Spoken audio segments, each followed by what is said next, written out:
Poursuivons avec la section 1.7, on va parler maintenant de la forme canonique de la fonction logarithmique. Donc on a vu dans la dernière section, dans la dernière vidéo, la fonction exponentielle. Maintenant on va voir la fonction logarithmique qui essentiellement est une réciproque de la fonction exponentielle, donc qui va ressembler énormément à la fonction exponentielle, à la différence qu'on va plus être vers la verticale qu'à l'horizontale cette fois-ci.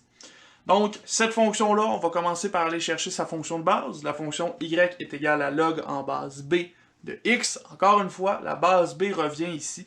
C'est pas le facteur multiplicatif b, c'est la base b dans ce cas-ci. Donc, on continue d'utiliser à cet endroit-ci. Et on va voir que c'est important de distinguer que là, ici, c'est la base b et non pas le facteur multiplicatif b, parce qu'on va avoir un facteur multiplicatif différent dans cette fonction-ci. À partir de cette fonction-là, on peut appliquer certaines modifications, aller chercher les paramètres A, H, K et le paramètre C qui va remplacer ici le paramètre B, étant donné qu'on utilise déjà la variable pour la base. Donc, on obtient Y qui est égal à A fois le log en base B de notre paramètre C fois X moins H plus K. Et là, ici, le C qui multiplie le X moins H, il va être utile par moment. Il y a certains endroits où ce sera intéressant parce que ça peut renverser là, à l'intérieur, selon le signe de C, renverser l'axe qu'on va avoir. Ça va nous donner une symétrie, une réflexion par rapport à l'axe vertical. On va voir ça de toute façon un petit peu plus tard, tout à l'heure dans la vidéo. Avec cette fonction-là ici, on peut voir que la fonction va admettre une asymptote verticale en x égale h. Pourquoi? Parce qu'on ne peut pas avoir une parenthèse qui est égale à 0 pour le log. Donc, on veut éviter que x soit égal à h parce qu'on obtiendrait 0 dans ce cas-ci. On obtient donc une asymptote verticale en x égale h pour chacune de ces fonctions-là, chacune des versions de la fonction logarithmique. On amène quand même une note ici, je l'ai mentionné déjà quelques fois, mais on le ramène encore une fois ici, pour éviter la confusion avec la base B. Le facteur multiplicatif C va être utilisé plutôt que le facteur multiplicatif B, comme on l'a vu avec les paramètres des fonctions de quelconque. Donc ici, on va utiliser C pour la suite des choses. Avant ça, on va quand même faire quelques exercices. Un exercice, en fait, pour s'habituer à travailler avec la fonction logarithmique. Ensuite de ça, on va voir quels sont les effets des paramètres A, H, K et le paramètre C par la suite. On y va avec l'exercice 1.9, vous avez ça dans vos notes à la page 24. Ici, ce qu'on cherche à faire, c'est trouver l'ordonnée à l'origine des fonctions suivantes. On a deux fonctions A et B, moi je fais le A, je vous laisse faire le B, et ensuite de ça, je vais voir les paramètres. Donc ici, je cherche l'ordonnée à l'origine de cette fonction logarithmique-là. L'ordonnée à l'origine, on s'en souvient, c'est la valeur de y lorsque x vaut 0, donc je vais remplacer x par 0 ici. F de 0, ce sera égal à 2 fois le log en base 1/2 de 0 plus 1 quart moins 4. Dans ce cas-ci, 2 log en base 1/2, 0 plus 1 quart, ben, c'est tout simplement 1 quart, moins 4. Et ici, ben là, vous avez plusieurs options. Vous pouvez continuer de manipuler les expressions, aller chercher ce log-là en base 1/2 avec le changement de base, ou vous pouvez essayer de réécrire le 1 quart en étant un exposant de 1/2.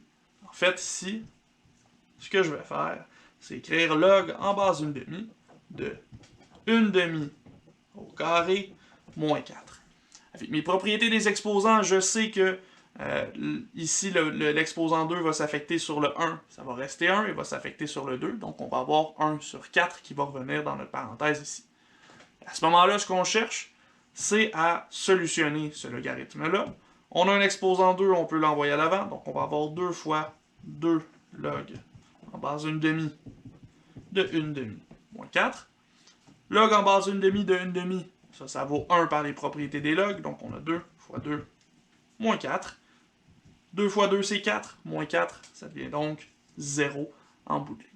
Ça veut dire que l'ordonnée à l'origine ici de notre fonction, c'est 0. Donc lorsque x vaut 0, y vaut 0 également. On voit donc que ça peut être utile de bien connaître nos propriétés des logarithmes pour pouvoir travailler avec la fonction logarithmique, parce que le log revient tout le temps. Évidemment, c'est une fonction qui est basée autour du log, donc on va l'utiliser souvent. C'est important de bien connaître nos propriétés des logarithmes pour pouvoir continuer dans cette section-ci. Ceci étant dit, allons voir maintenant à quoi ça ressemble les effets de nos paramètres. Encore une fois, h et k, des translations. On va y aller avec une fonction logarithmique particulière, par contre, pour ces exemples-ci, un peu comme ce qu'on avait fait avec l'exponentielle. On va aller chercher une base particulière pour notre logarithme, et cette base-là, ce sera encore la base e, étant donné que c'est la base la plus répandue en mathématiques. Donc, on va utiliser le logarithme naturel, le ln de x, plutôt que le logarithme en base 10 ou en base b cette fois-ci.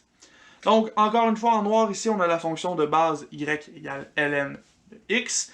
Et avec ça, ici, on va voir qu'est-ce que ça fait si j'ajoute ou j'enlève des valeurs à mon x, donc en ajoutant, en utilisant un paramètre h dans ce cas-ci. On voit déjà en vert que lorsqu'on a un h qui est négatif, donc h qui vaut moins 3 par exemple, on va avoir ln de x plus 3, et ça va faire en sorte qu'on va reculer notre fonction de 3 sur l'axe des x. Si on regarde le moment où je traverse l'axe des x ici, je recule de 1, 2, 3, et je suis maintenant sur la fonction en vert. Donc, j'ai effectivement fait une translation horizontale vers les x négatifs de 3 dans ce cas-ci.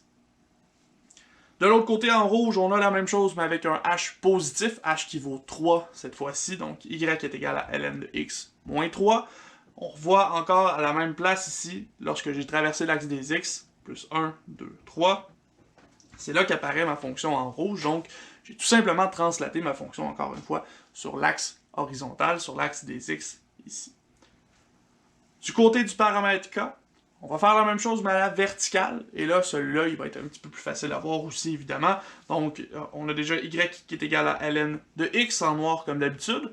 Si je prends cette fonction-là et que je soustrais 3 à chacune des valeurs, ben, je vais tout simplement descendre ma fonction de 3. Donc, c'est ce que j'obtiens ici. Y est égal à ln de x moins 3. Donc, j'ai tout simplement descendu de 3. Même façon qu'avec mon paramètre h, je vais voir quand est-ce que j'ai traversé l'axe des x.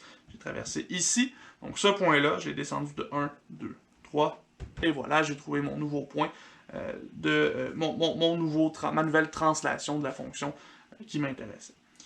Ensuite de ça, en rouge, ben, c'est le même principe, mais là, j'augmente chacune de mes valeurs de 3, donc on obtient y qui est égal à ln de x plus 3, donc le point qui était ici, plus 1, 2, 3, c'est la même chose pour tous les points de notre fonction dans ce cas-ci.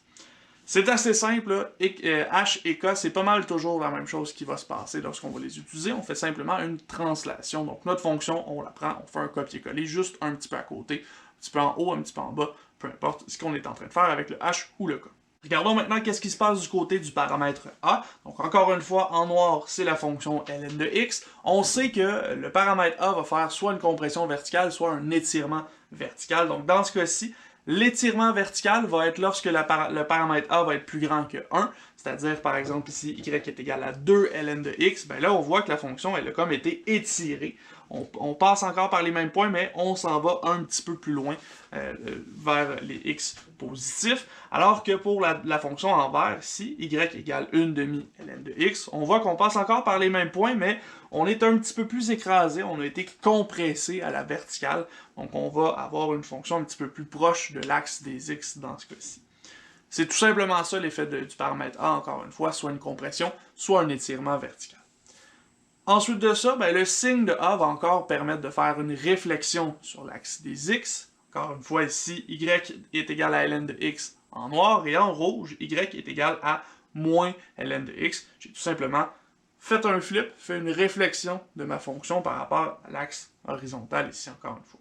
Et finalement, le dernier paramètre qui nous intéresse, c'est le paramètre c, et ce paramètre-là, il va en fait nous intéresser seulement du point de vue de son signe. Parce que c'est seulement le signe du paramètre c qui va changer quelque chose dans notre fonction, changer quelque chose qui va être visible pour nous réellement, et qu'on ne pourra pas associer à un autre paramètre. Donc le paramètre c, s'il est négatif, il va faire une réflexion par rapport à l'axe vertical sur notre dessin, sur notre graphique. Donc par exemple ici, y égale ln de x en noir.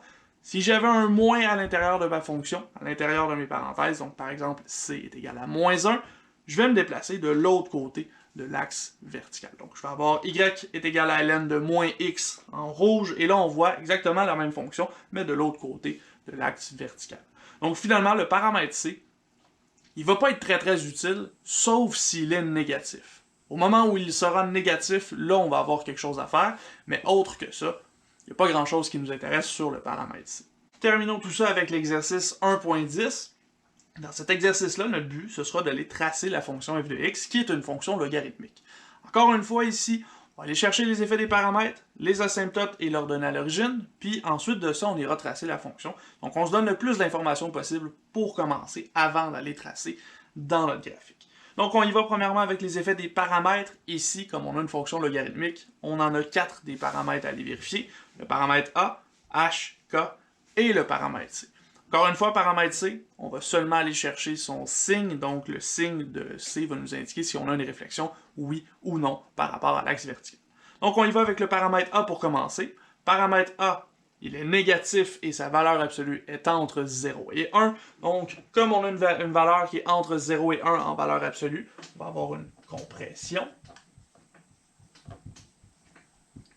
Et notre valeur est négative, donc on va avoir une réflexion. Ce qui veut dire que notre réflexion, on va faire ça par rapport à l'axe des x, donc plutôt que d'avoir une fonction qui est ouverte vers le haut, elle va plutôt être ouverte vers le bas lorsqu'on va la tracer. Ensuite de ça, paramètre h, x moins 3, donc le paramètre h vaut 3, il est positif. On a donc une translation de 3 en x. Le paramètre k vaut 2, positif également, donc on va avoir une translation de 2 en y. Finalement, paramètre c, il est négatif, donc comme il est plus petit que 0, on va avoir une réflexion par rapport aux y. Alors que notre réflexion du a, c'était par rapport aux x. Donc on va se l'indiquer juste pour être bien certain. Ensuite, en point 2, on a besoin d'aller chercher l'asymptote. L'asymptote, on sait que c'est lorsque x est égal à h. H vaut 3. Donc ce sera en x égale 3. On peut déjà se donner cette asymptote-là dans notre graphique. Donc lorsque x égale 3, on va avoir une asymptote verticale ici. Il ne nous reste plus qu'à aller chercher l'ordonnée à l'origine. Cette ordonnée à l'origine-là, c'est lorsque x vaut 0. Donc on va chercher f de 0. Ici, on remplace x par 0. On obtient moins 1 demi ln de moins 0 moins 3 plus 2. Dans notre parenthèse, on peut simplifier. Le 0 va disparaître. Il va nous rester moins 3. Les moins vont disparaître. Donc on va avoir moins 1 demi ln de 3 plus 2. On calcule ça dans la calculatrice et on obtient environ 1,45. Je vous laisse vérifier ça. Vous prenez votre calculatrice et vous allez calculer cette fonction-ci. À ce moment-là, on sait que lorsque x vaut 0, y vaut environ 1,45. Donc, à peu près le milieu ici. On sait qu'on va être ouvert vers le bas et qu'on va être du côté gauche de l'axe de réflexion, de l'axe d'asymptote plutôt, étant donné que la valeur de C est négative. Donc on va avoir une fonction qui va s'approcher de notre asymptote par ici et s'en éloigner de l'autre côté.